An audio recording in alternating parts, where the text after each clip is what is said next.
আপনাদের সরকারের উপর এই সামরিক বাহিনীর প্রভাব কতটা ছিল? মানে জেনারেল ওয়াকার যেহেতু এত শেখ হাসিনাকে হেলিকপ্টারে তুলে দিতে পেরেছেন, সেই জন্য সরকারের উপরে অনেক তার প্রভাব ছিল কিনা? জেনারেল ওয়াকার আমার অত্যন্ত পরিচিত। আমি যতটুকু জানি, কারণ ভিতরের খবর আল্লাহ তালাই বলতে পারবে, বাট আমি যতটুকু জানি he is a fair deal করার মানুষ। আরেকটা জিনিস মনে রাখ, যে আর্মি চিফ হলেই যে সে নিজের সিদ্ধান্ত সবকিছু করে ফেলতে হবে তা নয়, because he has to look after such a large force. হ্যাঁ, এতগুলো অফিসার, এতগুলো সিনিয়র অফিসার আন্ডার কমান্ড, যে প্রধান উপদেষ্টা এবং আর্মি চিফের মধ্যে অনেক দূরত্ব শুরু হয়ে গেছে, ইত্যাদি ইত্যাদি ইত্যাদি। হ্যাঁ, একটা জায়গায় একটা সমস্যা বোধহয় হয়েছিল, যেটা আমি রিউমার কেন, উনার ক্যাবিনেটের একজন তো বললেন যে বুকে পাথর রেখে ইউনূস সাহেবকে মেনে নিয়েছেন ওয়াকার সাহেব। আমার কাছে এটা রিডিং হয়েছিল যে আপনারা এটা তাকে দিয়ে বলাইছেন না। আচ্ছা, আমি আপনাকে একটু মনে করে দিই, একটা বিদেশি বার্তা সংস্থার সাথে ইন্টারভিউ দিতে গিয়ে জেনারেল ওয়াকার বলে ফেললেন 18 মাসের মধ্যে নির্বাচন হওয়া উচিত। তখনও পর্যন্ত আপনারা বা ডক্টর মোহাম্মদ ইউনূস এই ঘোষণা দিচ্ছেন না যে ইলেকশনটা কবে হবে। তো সেই সময় আমরা বাইরে গুজব এরকম শুনতে পাচ্ছি যে আপনারা 3 বছর থাকতে চান, কেউ কেউ বলতেছেন আপনারা 5 বছর থাকতে চান। তো সেই ক্ষেত্রে আর্মি চিফ দ্রুত ইলেকশন দেওয়ার ব্যাপারে আপনাদের চাপ দিল কিনা? শোনেন, প্রাইভেটলি কে কি বলছে আই ডোন্ট নো, কিন্তু ক্যাবিনেটে কখনো এটা নিয়ে আলোচনা হয়নি। কিন্তু ইউনূস সাহেব তো পরিষ্কার করে বলতেছিলেন না। ইউনূস সাহেব তো মানে আমি মোটামুটি মানে আমাদের যদি দেখি, মানে আমাদের দেখাটা যদি বিশেষ করি, উনি লন্ডন বৈঠকের পর ইলেকশন নিয়ে আসলে পরিষ্কার করে বললেন, এবং সেটা নিয়ে আবার জামাত ইসলামী অসন্তুষ্টি জানালো। কারণ লন্ডনে গিয়ে উনি বৈঠক করে উনি ওইখানেই ঘোষণা দিয়ে দিলেন, বা উনার পক্ষ থেকে ঘোষণা দিয়ে দিল যে ইলেকশন ফেব্রুয়ারিতে হবে। তার আগ পর্যন্ত উনি এটা বলতেছিলেন না, তো বরং বিএনপি থেকে চাপ দেওয়া হইতেছিল যে ডিসেম্বরের মধ্যে ইলেকশন চাই। খেয়াল করেন ডক্টর মোহাম্মদ ইউনূস তখন বাইরে গিয়ে ইন্টারভিউ দিচ্ছেন, তিনি বলতেছেন মাত্র একটা দল ইলেকশন চায়। ওনাকে জিজ্ঞেস করতে হবে। দাদা, আপনি এগুলি খেয়াল করছেন কিনা যে মানে ডক্টর মোহাম্মদ ইউনূস, কেউ কেউ যে বলেন যে আপনারা যে একটা ইন্ডেমনিটি দিলেন 5 তারিখের পর থেকে, আসলে পুলিশ মারাটা বেশি করে, আসলে পুলিশের বেশ কিছু লোক মারা গেছে। আমাকে র্যাবের দায়িত্বে যিনি ছিলেন পুলিশের একজন অতিরিক্ত আইজি, তিনি আমাকে বলেছেন যে অন্তত 40 জনের দাফন কাফনের ব্যবস্থা তিনি করেছেন, লাশগুলি পড়েছিল। তো সেগুলি হত্যার ক্ষেত্রে যে আপনারা বললেন যে এগুলি বিচার হবে না বা সেগুলির মামলা নেওয়া হলো না, এইটা কি পুলিশ বাহিনীর মধ্যে এক ধরনের ইয়া সৃষ্টি করেছে যে আমি তো উমুকের কথা শোনা যায়, আমাকে আইসা এইটা ফেস করতে হচ্ছে, তাহলে আমি নেক্সটে আমি এটা কেন করব? অনেকে যে এটা বলেন, ইজ ইট রাইট? আমি অ্যাজ এ ফোর্স কমান্ডার, এইটা একটা সাইকোলজিক্যাল ইম্প্যাক্ট, মুখে বলি বা না বলি থাকে।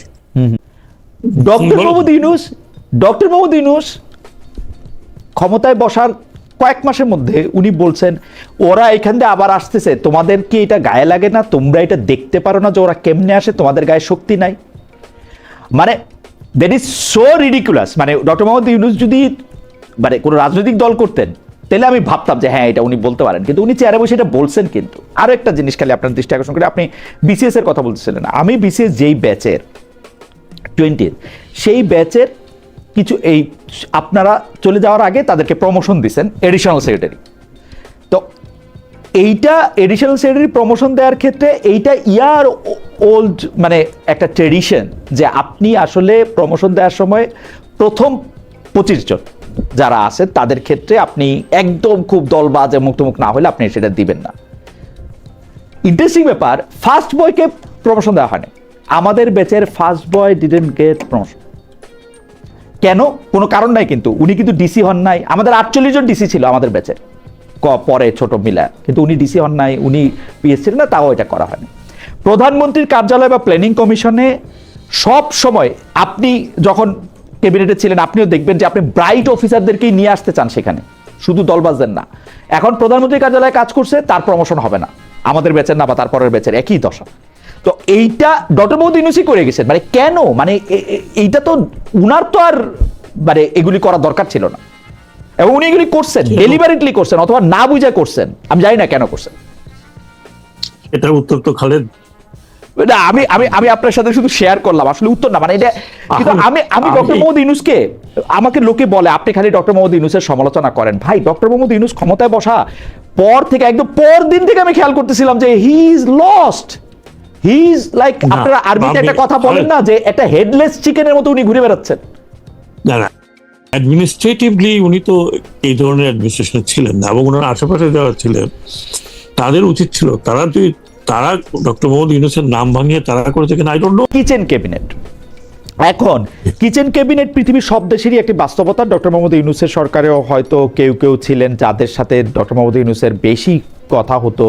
এখন আমরা আপনার কাছে একটু জানতেই চাই, আপনি সেই কিচেন ক্যাবিনেট বা ওই অল্প কয়জনের মধ্যে ছিলেন কিনা, যদি না থাকেন অন্যরা কে ছিল। মানে এখন আমরা কিচেন ক্যাবিনেটের কথা শুনতেছি কেন, কারণ আমরা দেখতেছি যে ডক্টর মোহাম্মদ ইউনূস সরকার কি আসলে তাদের যে ক্ষমতার ব্যাটনটা তারেক রহমানের কাছে তুলে দিলেন। খলিলুর রহমান সাহেব নিরাপত্তা উপদেষ্টা থেকে, মানে পতাকা নিয়েই কেমনে ফেরত আসলেন, কেমনে অ্যাটর্নি জেনারেল এখানে আইনমন্ত্রী হয়, কেমনে প্রেসিডেন্ট থাকা যায়, মানে এগুলি কতগুলি প্রশ্ন কিন্তু মারাত্মক। এখন আমরা সেজন্য জানতে চাই যে মানে ব্যাপারগুলি কি আসলে সব কোইন্সিডেন্স, নাহলে আমার তো এখন প্রশ্ন করতেই হবে যে সেই কিচেন ক্যাবিনেটে ছিলেন কে। আমি জানি যে তৌহিদ হোসেন সাহেবের সঙ্গে আমার কথা হয়েছে, উনি ছিলেন না, আপনি ছিলেন না, আসিফ নজরুল বলছেন যে উনি ছিলেন না, তো যাদের সঙ্গে আমাদের কথা হয়েছে তারা বলছে যে তারা ছিল না। তাহলে কি নাহিদ ইসলাম সাহেব ছিলেন, আসিফ মোহাম্মদ সজীব ভুঁইয়া ছিলেন, মাহফুজ আলম সাহেব ছিলেন, আদিলুর রহমান খান সাহেব ছিলেন, সৈয়দা রিজওয়ানা হাসান ছিলেন, ফজল মানে যিনি এই জ্বালানি উপদেষ্টা ছিলেন ফাউজুল কবির খান, উনি ছিলেন।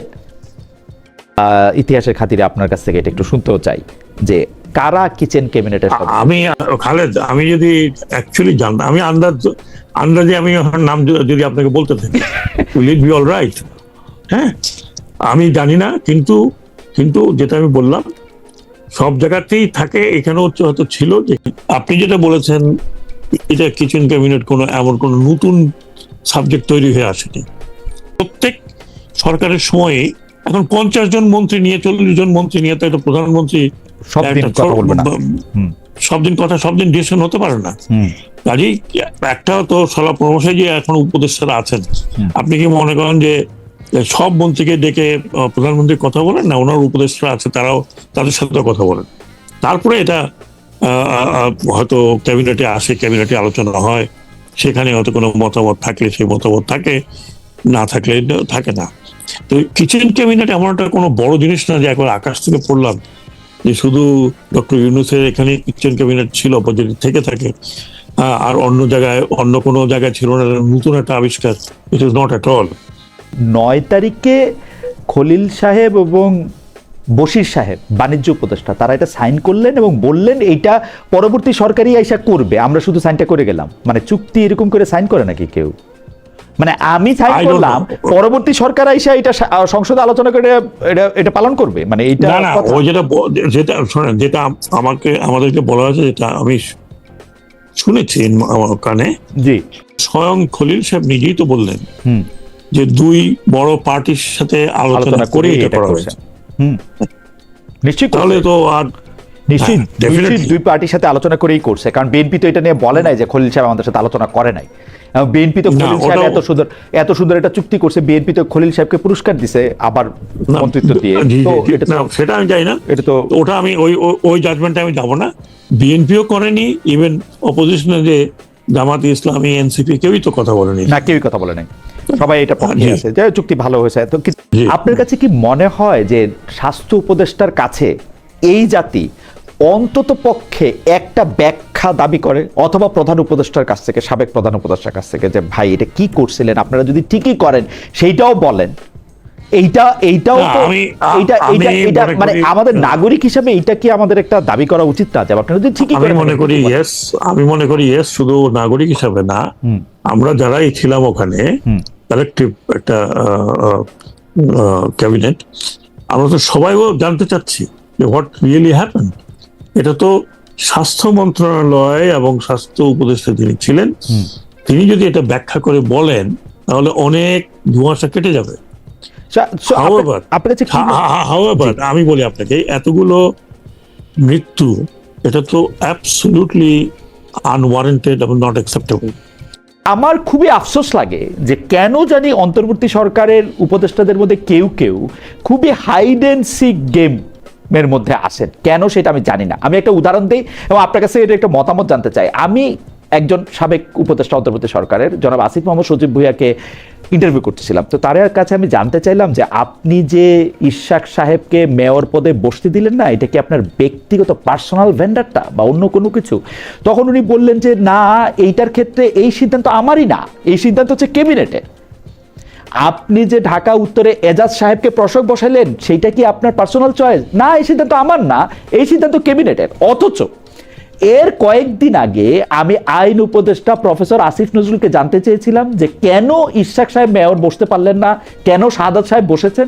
উনি আমাকে জবাব দিয়েছেন যে এর আগে যিনি এলজিআরডি উপদেষ্টা ছিলেন অর্থাৎ অ্যাডভোকেট হাসান আরিফ, তিনি বিষয়টা আমলে নেননি, আসিফ মোহাম্মদ সজীব ভুঁইয়া আমলে নিয়েছেন। অর্থাৎ এটি আসিফ মোহাম্মদ সজীব ভুঁইয়া করেছেন। আপনাদের সরকারের যিনি মুখপাত্র ছিলেন জনাব শফিকুর রহমান, তার কাছে জানতে চেয়েছি এটা কিভাবে হলো, বলছে যে এটা এই জনাব আসিফ মোহাম্মদ সজীব ভুঁইয়া এটা করেছেন।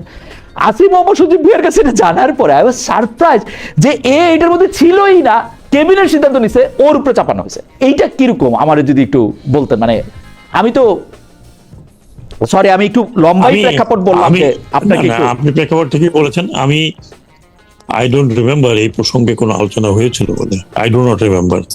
যদি সামরিক বাহিনীতে আপনি এটা বলতেছেন যে ওই সরকারের উপর, মানে আপনাদের সরকারের উপর সামরিক বাহিনীর সেই অর্থে কোনো প্রভাব, নাক গলানো, মানে 111-এর সরকারটা যেরকম ছিল যে which Uddin is running this country, ওরকম কিছু হয় নাই মানে? না না না, আই ডোন্ট থিঙ্ক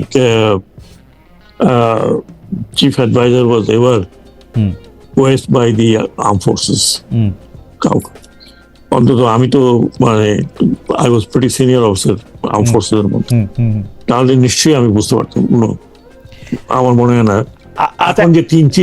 এখন যে তিনজন চিফ আছেন, হ্যাঁ, ওয়েল মিনিং পিপল, বিকজ আমি এনাদেরকে একদম শৈশব থেকে দেখেছি যদি বলি। রাইট, আপনার সঙ্গে তারা কাজও করছেন কেউ কেউ। আচ্ছা, আপনি কি এইটা নিয়ে কিছু মানে সামরিক বাহিনীর বাজেটে স্বচ্ছতা থাকা উচিত কিনা, সোর্স মানি বা ডিজিএফআই এর পলিটিক্যাল উইং এর জন্য কত টাকা আসলে দেয়া হচ্ছে, সরকার তাকে কিভাবে ব্যবহার করছে, এইটা কি স্বচ্ছতা আনা দরকার বলে আপনি মনে করেন? না যেরকম আছে সেরকম থাকাটাই ঠিক আছে বলে আপনি মনে করেন? আপনি যদি নাও বলেন। খালেদ মহিউদ্দিন সাহেব, আমি অনেক বছর আগে, সেই বইটি বোধহয় এখন পাওয়া যায় না, there was a book sensation তৈরি করেছিল probably in late 60s। বইটির নাম ছিল ইনভিজিবল গভর্নমেন্ট। ইন্টারেস্টিং নাম তো, ইনভিজিবল গভর্নমেন্ট। আপনি বইটি পড়েছেন? না, পড়ি নাই। লিখে রাখেন না, আপনি আমেরিকাতে পেলেও পেতে পারেন। জি জি, আমি দেখব। This was the first book which revealed how American government has few wings. Invisible government. Okay. এই বইটা তো অনেকে জানেনও না। বইয়ের নামটা হচ্ছে ইনভিজিবল গভর্নমেন্ট। বইটা বোধহয় তো আমেরিকা করলো সেটা ঠিক আছে, বাংলাদেশের জন্য কি এটা ভালো, মানে এটা থাকা ভালো, মানে আপনি কি মনে করেন? আমি স্ট্রেট ওয়ে এটা আপনার জবাব দিতে পারছি না, because I have to study what happens in more democratic countries গুলোতে। ওকে, ব্রিটেনে কি হয়, আপনি তো যেহেতু ইন্টারন্যাশনাল অর্গানাইজেশনের কথা বলছেন, আমার কাছে মনে হয় যে সিআইএ নিয়ে ইনভিজিবল গভর্নমেন্ট আমার পড়া না থাকলেও সিআইএ এর কার্যক্রম সম্পর্কে আমার মোটামুটি একটু আইডিয়া আছে। সিআইএ কিন্তু আমেরিকার অভ্যন্তরে আসলে অপারেট করতে পারে না, করতে গেলে এফবিআই করে তাদেরকে এফবিআই ধরে নিয়ে যাবে তারা যদি অপারেট করতে চায়। আমাদের না এফবিআই করে, আমি শুধু সিআইএ সিম্বলিক কথা বলছি। আচ্ছা, সিআইএ সিম্বলিক কথা বলছি, আমি ইন্টেলিজেন্স কথা বলছি। কিন্তু আমাদের ধরেন এফবিআই এরও তো,